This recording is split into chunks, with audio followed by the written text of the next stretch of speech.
Assalamualaikum warahmatullahi wabarakatuh. Saat ini Anda sedang menyaksikan podcast Suara Pemuda, media dakwah pemuda Muhammadiyah Kuantan Singingi. Saat ini kami sedang bersama Dr. Elvi Riyadi akan membahas isu-isu terkait dengan lingkungan, khususnya di daerah Kuantan Singingi. Sebelumnya izinkan kami menyampaikan beberapa firman Allah Subhanahu wa taala di dalam Al-Qur'an terkait dengan lingkungan.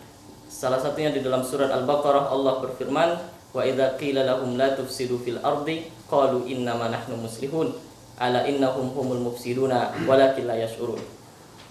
Apabila dikatakan kepada mereka, janganlah kalian merusak di atas muka bumi, mereka mengatakan sesungguhnya kami adalah orang-orang yang melakukan perbaikan. Kemudian Allah Subhanahu wa taala berfirman, tidaklah mereka itu kecuali orang-orang yang berbuat kerusakan, akan tetapi mereka tidak menyadarinya. Di Muhammadiyah sendiri, isu lingkungan mendapatkan tempat yang istimewa. Salah satunya ada beberapa publikasi dari Muhammadiyah terkait dengan lingkungan. Yang pertama ada buku dengan judul Teologi Lingkungan, kemudian yang kedua ada buku dengan judul Fikih Air, kemudian yang ketiga ada buku dengan judul Fikih Kebencanaan. Buku-buku ini merupakan bukti bahwasanya Muhammadiyah begitu concern terhadap isu-isu yang terkait dengan lingkungan. Baik, kami sapa terlebih dahulu pemateri kita pada pagi hari ini, Dr. Elvi Riyadi. Assalamualaikum dokter. Waalaikumsalam warahmatullahi wabarakatuh. Apa kabar dokter? Sehat? Alhamdulillah. Wah, segar kali pagi Kuansing ini masih asri hijau. Subhanallah. Semoga sehat selalu dan semangat selalu dan diberi kesehatan oleh Allah Subhanahu wa taala. Amin ya rabbal alamin. Terkait dengan isu lingkungan dokter, ya. Apa sebenarnya yang sedang terjadi khususnya di Kuantan Singingi ini? Baik ya, terima kasih atas waktunya. Kuansing dan juga daerah sebelahnya, Kabupaten Pelalawan ya, yang bergandengan itu terdapat beberapa tipe geografi yang khusus ya. Pertama adanya kawasan perbukitan ya, yang disebut dengan Bukit Terimbang, Bukit Baling ya. Kemudian itu berbatasan Kuansing dan Pelalawan. Kemudian ada beberapa hutan lindung ya yang juga berhimpitan, dan ini membuat topografi daripada Kuansing ya menjadi suatu topografi yang berlereng, sehingga menjadi sebenarnya kawasan lingkungan hidup yang sangat bagus itu asli. Baik, khusus untuk Dr. Elvi Riyadi sendiri, kasus apa yang saat ini sedang ditangani? Baik, saya datang ke Kuansing ini kemarin ya sekitar jam 11 siang, langsung ke Singingi Hilir ya, Singingi Hilir di Desa Sumberjaya, Simpang Raya. Kemudian kita mendengar dari masyarakat, di media juga ramai, bahkan ada yang sebagian ke Jakarta tuh masalah konflik agraria atau konflik lahan antara perusahaan yang bernama PT Wanasari dan masyarakat setempat gitu. Jadi saya merasa terpanggil karena ada beberapa kasus di 6 kabupaten kota yang sedang saya tangani selama ini ya, sejauh ini sejak 6 bulan terakhir. Itu di Riau. Di Riau. Kemudian ini didukung oleh kayak ngajar di UIN Riau itu secara online. Ya. Saya bisa mengajar di mobil.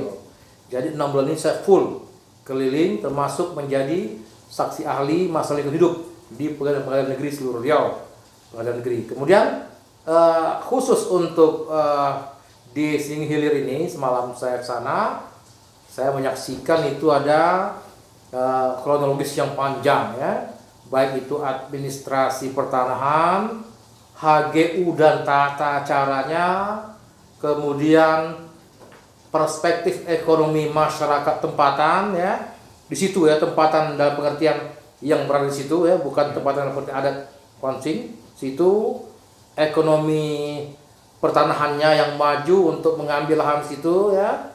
Kemudian juga ada beberapa tipologi konflik di situ. Di antaranya tipologi konfliknya adalah ada berupa konflik yang terbuka, berupa aksi jalanan di Jakarta hari ini berlangsung. Ada konflik yang sifatnya yuridis, yaitu adanya gugatan hukum tahun 2000 berapa tuh 17 tidak inkrah ya, dan ada sifatnya konflik lapangan secara face to face antara petugas keamanan dengan masyarakat. Ya sekarang sedang berlangsung ya. Jadi apa yang dapat saya katakan secara bertahap dulu ya, karena ini kan harus ada file-filenya ya, file-file gugatan, file-file inkrah pada lembar terakhir salinan keputusan Mahkamah Agung. Kemudian juga termasuk yang penting itu bukan hanya bukti formal putusan, tapi adalah prosedurnya, prosedur pemanfaatan sumber daya alam di situ, di sini itu. Oke, saya jelaskan pelan-pelan dulu ya. Ini panjang sebenarnya, tak bisa 1-2 jam sebenarnya, tapi saya ringkas aja. Oke, siap. Dikasih singkat aja. Ini awalnya Pirtran tahun 80-an ya. Dimintalah sebuah PT untuk menjadi lokomotif ekonomi sebenarnya. Kalau bahasanya kontrak negara. PT Wanasari, sebelum namanya APH Braja, PT Braja ya, HPH-nya. Itu setelah masuk Pirtran oleh kementerian terkait, Kementerian Transmigrasi, kan diminta lokomotif ekonominya PT ini untuk menghidupkan ekonomi di sana. Diberilah sekian ratus hektar, entah 300 entah berapa gitu ya, 3.000-an lah hektar, dengan luas hamparan yang luas untuk menghidupkan cadangan perekonomian berupa perkebunan itu. Waktu itu belum sawit lagi. Ada sedengas ubi, tanaman-tanaman biasa ya, tanaman-tanaman biasa, palawija ya, ubi dan lainnya itu kan dikoordinasikan dengan sistem angkat atau pembinaan dalam bentuk yang lain ya, bisa. Kalau sekarang kan KKPA, dulu belum ada KKPA karena belum berkembang sawit era-era itu. Jadi, nah kemudian ada perluasan, ada permohonan perluasan HGU dari yang telah ada perluasan, ada perluasan. Kemudian itu ditinggalkan gitu, tidak dikelola dari tahun 97. Permohonan izin keluar, izin HGU oleh BPN, tidak dikelola sampai 2012 ya, tidak dikelola. Kemudian masyarakat setempat, ini masyarakat yang ada di situ ya, menanam. Nah, mungkin mereka hobi berkebun atau untuk survive hidup mereka, kebun ditanam itu gitu. BPN sudah menyurati pihak perusahaan kenapa tidak ditanami, tidak dikelola. Dalam undang-undang HGU, undang-undang HPH ya, dan undang-undang terkait dengan pemanfaatan lahan ya, itu harus dikelola paling lama 3 tahun, tidak dikelola kembali ke negara. Ini terjadi di seluruh Riau, orang tidak dikelola gitu. Tapi tidak ada sikap negara, misalnya pengambil alihan berupa pemancangan tidak ada di Riau nih. Akhirnya dibiarkan masuk masyarakat menanam, lalu kemudian setelah sekian tahun berbuah, ada tumbuhan yang banyak, menghasilkan, timbul nilai ekonomi, pihak perusahaan tertarik. Lalu kemudian ingin mengaktifkan lagi. Berarti disitulah awal konfliknya. Situ. Di tahun 2012. Artinya dari tahun 80-an, ketika perusahaan itu pertama datang ke Riau dan berdiri, kemudian beroperasi di Riau, itu sampai di tahun 2012 itu tidak ada konflik sama sekali. Konflik sekali ya. Setelah di tahun 2012 masyarakat mulai bertanam, kemudian ada sumber-sumber ekonomi dari situ. Perusahaan tertarik, kemudian dia mengurus kembali, mengaktifkan HGU-nya. Ternyata dibolehkan oleh negara dari BPN untuk aktif kembali. Nah kalau aktif gimana yang dalam? Tentu masyarakat mempertanyakan dan tentu terjadi konflik. Konflik inilah terjadi di ruang lingkup ini, sama dengan PT Duta Palma juga. Telah ada tanaman warga di dalam, sementara ini keluar izin. Gimana penyelesaiannya? Penyelesaiannya ada lengkap semua dalam undang-undang.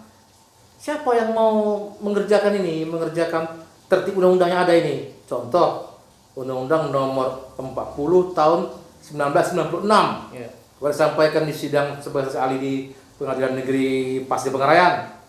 Undang-Undang Nomor 40 Tahun 1996 mengatakan jika HGU ingin keluar sampai ke tahap sertifikat, sertifikat tuh harus menyelesaikan hak-hak yang telah diberikan sebelumnya di kawasan yang sama itu. Misalnya tadi ada SAM milik masyarakat, ada perkebunan, tapi itu diselesaikan. Kalau hanya perkebunan tanpa surat, ganti rugi. Ganti rugi apa? Ganti rugi dengan kriteria layak dan adil, itu bunyi undang-undang. Lihat dulu ya.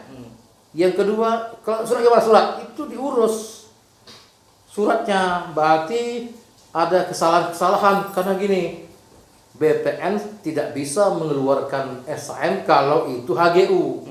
Kenapa dikeluarkan? Berarti memang ketidakaktifan yang lama itulah menyebabkan BPN berani mengeluarkan SAM. Berarti dianggap sudah kembali ke negara.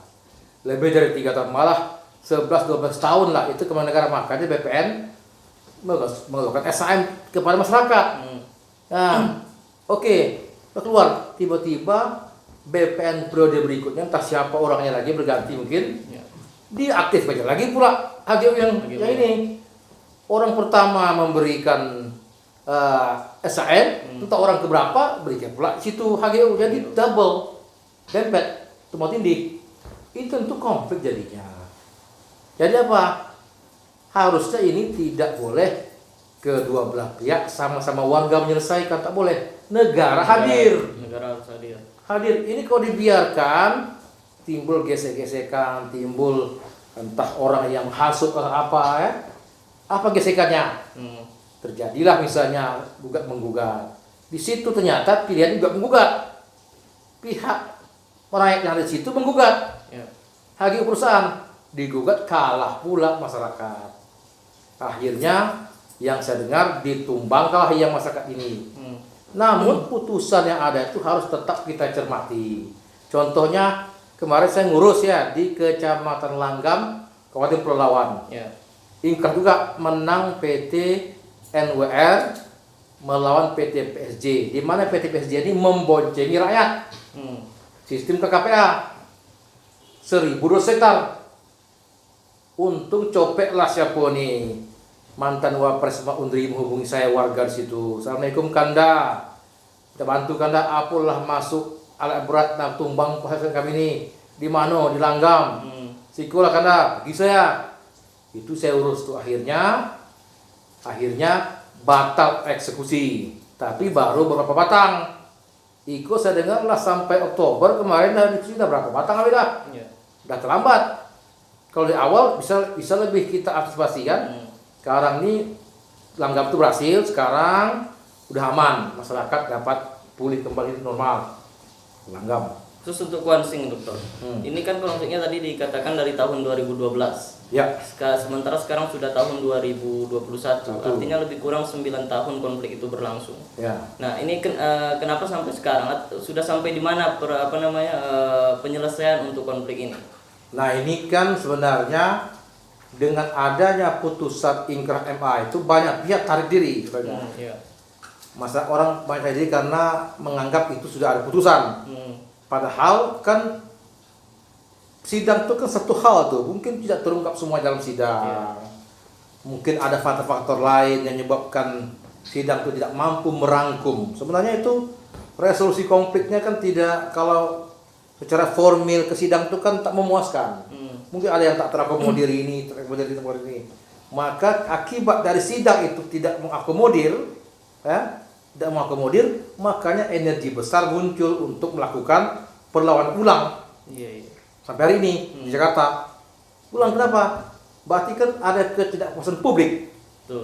Ada publik dan ada kebijakan publik yang tidak memuaskan publik, sehingga publik bangkit mengeluarkan energi besarnya. Kan itu kan besar tuh berangkat tuh. Kalau orang tidak punya nilai tinggi terhadap ekonomi dan kepentingan dasar masyarakat, mana mau masyarakat naik bus berhari-hari, tidur di sana berhari-hari, nyebrang kapal kan? Tak mau masyarakat. Kenapa? Nilai yang mereka punya kan tinggi, makanya mereka mau berkorban tinggi. Loh, kalau ini suatu yang direkayasa, tidak kuat dasar hak mereka, saya kira mereka nggak mau spekulasi sampai energi habis ke Jakarta segala macam gitu. Nah, Makanya itu seorang pemimpin itu harus halus budinya, halus sensitivitas kolbunya. Kalau ini kan terjadi gini kan tentu ada sesuatu yang tak beres. Iya betul. Takkan orang mau berhabis-habisan begini, tak pulang-pulang begini kan, tentu ada sesuatu yang urgent ya. Nah, jadi kita harus melihat ini. Kalau saya, jadi harus kita halusi. Saya sebagai orang yang di bidang ini, mengerti bidang ini, akan terus mengamati dan akan dalam waktu dekat ini hasil saya turun ini akan saya keluarkan dalam bentuk 6 artikel, 6 statement media seperti saya menyelesaikan yang di Langgam. Kalau boleh tahu di artikelnya media apa dokter? Media nanti saya akan kirim rilis ke media-media kompaspos.com, mungkin media lain nanti saya kirimlah ke ada di sini. Karena gini, itu kan orang tak mengerti penjelasannya. Itu kan perlu penjelasan tuh, kronologis SK Pirtran, penambahan luas RHGU, persyaratan HGU yang tak terpenuhi, penanaman lokasi rakyat, pembuatan parit gajah, gugatan 214 petani penggarap kepada perusahaan Wanasari, hasil putusan panjang tuh. Itu kalau orang tidak mengerti hukum lingkungan, tidak mengerti ilmu lingkungan, tak bisa dia memahami.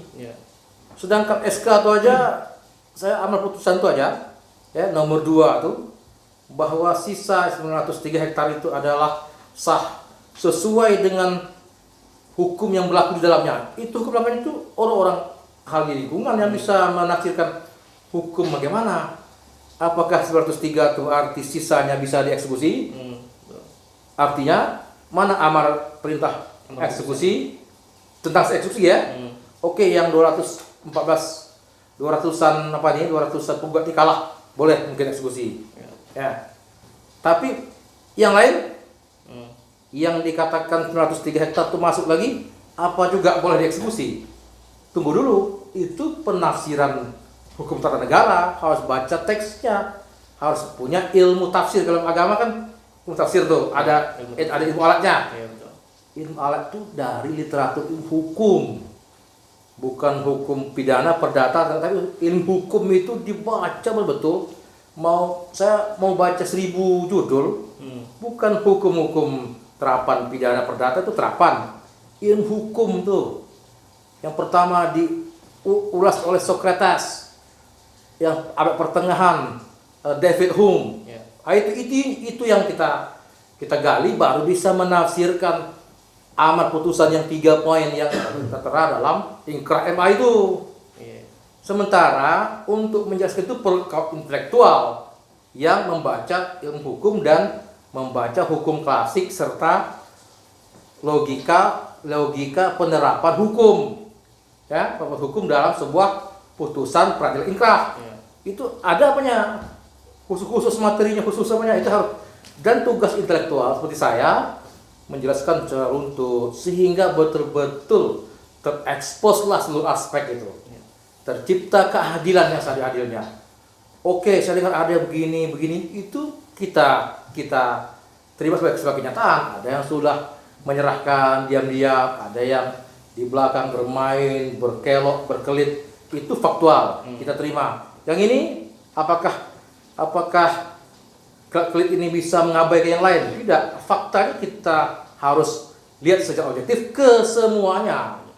Ini begini, ini ada yuridis, ini fakta sosiologis, ini ekonomi, perebutan lahan. Semua aspek dalam disiplin ilmu pengetahuan itu terangkum dalam peristiwa konflik agraria. Tugas intelektual menjabarkannya dari semua multidisiplin tadi itu. Baik dokter, tadi yang terkait dengan kasus-kasus yang dokter tangani, terkait dengan konflik agraria tadi. Bagaimana respon pemerintah dan juga masyarakat setempat? Kemudian pernah nggak masyarakat menang atas gugatan itu secara hukum? Ya, jadi yang menang 1 di Langgam tadi. Sekarang malah dengan kita bantu, saya bantu hubungi dengan kantor staf presiden, turun kemarin anak buah stafnya dari Pak Abed Nego Tarigan turun ke Langgam bersama Arteria Dahlan, anggota DPRI. dan Pak Zukri Misran, turun kita beberapa orang, situ akhirnya sepakat tak jadi eksekusi, artinya menang. Dan yang lebih mengenakkan lagi, pola KKPA dengan PT PSG yang kalah tadi, kan PT PSG lawan NLR, kalah PSG. Rupanya salah satu lahan PSG ini masyarakat 1000 ini, mau juga dieksekusi juga. Ini sudah nih, PT PSG sudah dieksekusi 2000 hektar, tumbang semua. Masyarakat sisa 1200 mau tumbang. Nah, ini kita pertahankan, akhirnya apa? PSG-nya mundur, tak jadi KKPA, full dapat masyarakat. Jadi dulu KKPA kalau saya 40-60, 40 untuk masyarakat, 60 untuk perusahaan. Akhirnya sekarang 100% masyarakat. Nah, jadi 2 kali lipat. Yang kedua, kami sekarang sedang tim kita bersama Aliansi Masyarakat Adat Melayu Riau sedang menggugat PT SAMS di Pasir Pengaraian. Perdata sudah kemarin, sekarang pidana kita gugat di Polda Riau. Jadi sama juga izin HGU-nya baru sebatas IUP dan izin lokasi dari bupati, belum ada sertifikat HGU. Nah, itu termasuk, tapi udah menanam di lahan trans masyarakat di pasir digugat. Nah, kan yang lainnya di Rohil ada 2 sedang saya tangani. Yang jelas pemanggil di Rohil itu saya bawa di Pak Kapolres kemarin bersama kawan saya itu, tidak ada lagi pemanggilan. Karena pemanggilan itu yang mengurus energi masyarakat, yang bikin masyarakat cemas. Tidak ada lagi pemanggilan dari pihak teman-teman di kepolisian, akhirnya konflik meredah gitu. Tinggal kita mengurus itu tata batas, dan satu tata batas terjadi pembelokan sehingga merugikan desa A, desa B jadi luas, desa C jadi kecil. Kita urus itu, dan adanya HGU PT yang tanpa izin sama sekali. Itu mau kita gugat nanti secara pidana dan perdata. Khusus untuk Kuansing, Dokter. Nah, sepertinya kalau kita lihat di media itu PLT Bupati kita memiliki perhatian terhadap isu lingkungan ini dan juga penyelesaian konflik antara perusahaan dan masyarakat. Ya, saya lihat Bupati bagus, dia teman-teman kita progresif, energi, punya daya juang ya. Tapi beliau harus didampingi lah. Perlu pendampingan orang yang memiliki saya kan punya pemetaan yang komprehensif terhadap sebuah konflik, supaya dia dapat informasi yang lengkap gitu, terutama perspektif yang kritis. Saya kritis, saya apapun dengar saya tampung semua, tapi saya nggak langsung percaya. Saya tetap silaturahmi, ketemu si A, ketemu di mana, gitu, jangan percaya Pak Dokter, itu gini, oh gitu ya Pak, gitu aja. Coba saya tampung, saya tahu ini harus saya pilih, ini benar, ini nggak benar, saya pilih, saya kumpul semuanya. Kalau ada di data, saya minta saya fotokopi untuk lengkapi data saya. Dan untuk apa? Menunjukkan kita ini bukan mau ego, bukan mau menunjukkan kita hebat, pintar. Rangkul semua pihak kalangan, dengarkan, cari solusi terbaik yang wasatiyah kata kita kan, yang manhaji, yang bermanhaj, yang punya platform gerakan yang rahmatan alamin, yang tidak menunjukkan ekstremitas yang merugikan rakyat, merugikan semua pihak, merugikan bangsa gitu. Enggak. Kita ingin sebuah gerakan penyelamatan lingkungan, penyelamatan sebuah konflik, tapi tidak dengan cara-cara yang menimbulkan image bahwa kita merasa paling hebat, paling pintar, dan tidak bisa berkoordinasi, tidak bisa berkomunikasi. Kita berkomunikasi, kita merangkul, kita menyayangi, kita sayangi semua pihak, kita ajak mereka ke arah kebaikan. Tapi kita tunjukkan sikap tegas kita dengan cara apa? Bicara tetap kritis. Baik, sahabat Suara Pemuda dimanapun Anda berada, untuk kita ketahui bersama, Dr. Elvi Riyadi ini merupakan pakar lingkungan hidup khususnya di Provinsi Riau, dan beliau juga merupakan dosen ya Dokter di Universitas Islam Negeri Sultan Syarif Qasim, dan juga di Muhammadiyah sendiri beliau merupakan ketua majelis lingkungan hidup pimpinan wilayah Muhammadiyah Riau. Cukup detail tadi beliau menjelaskan tentang isu-isu lingkungan hidup, baik itu di Riau ataupun di Kuantan Sengingi. Terakhir nih dokter, Ya. terakhir pesan perjuangan, Ya. pesan perjuangan Ya. khusus untuk isu-isu yang terkait dengan lingkungan hidup. Silakan. Harapan kita, pesan kita terus berjuang untuk hidup yang lebih baik, ya, untuk kemaslahatan alam lingkungan kita dengan idealisme, dengan tetap menyuarakannya hak, menyuarakan kebenaran, keadilan, tapi tidak ceroboh, tidak arogan, ya. Tetap kita rangkul semua pihak, kita dengarkan semua pihak, dan kita tetap tunjukkan jati diri kita sebagai yang menyuarakannya hak tanpa kita peduli siapapun suka maupun tidak suka. Ya. Nah, itu. Luar biasa pesan perjuangan dari Dr. Elvi Riyadi. Terima kasih banyak kami ucapkan untuk kesempatan dan pemaparan yang luar biasa pada kesempatan podcast Suara Pemuda di kesempatan kali ini. Kami berdoa dokter, semoga perjuangannya selalu diberkahi dan mendapatkan ridho dari Allah Subhanahu wa taala. Amin ya rabbal alamin. Terima kasih sudah menyaksikan podcast Suara Pemuda, media dakwah pemuda Muhammadiyah Kuantan Sengingi. Jangan lupa like and subscribe YouTube Suara Pemuda dan juga follow Instagram PDPM Kuantan Sengingi serta ikuti Facebook Pemuda Muhammadiyah Kuantan Sengingi. Lebih dan kurang mohon maaf. Billahi fisabilil haq. Fastabiqul khairat. Assalamualaikum warahmatullahi wabarakatuh. Sampai jumpa di podcast Suara Pemuda berikutnya.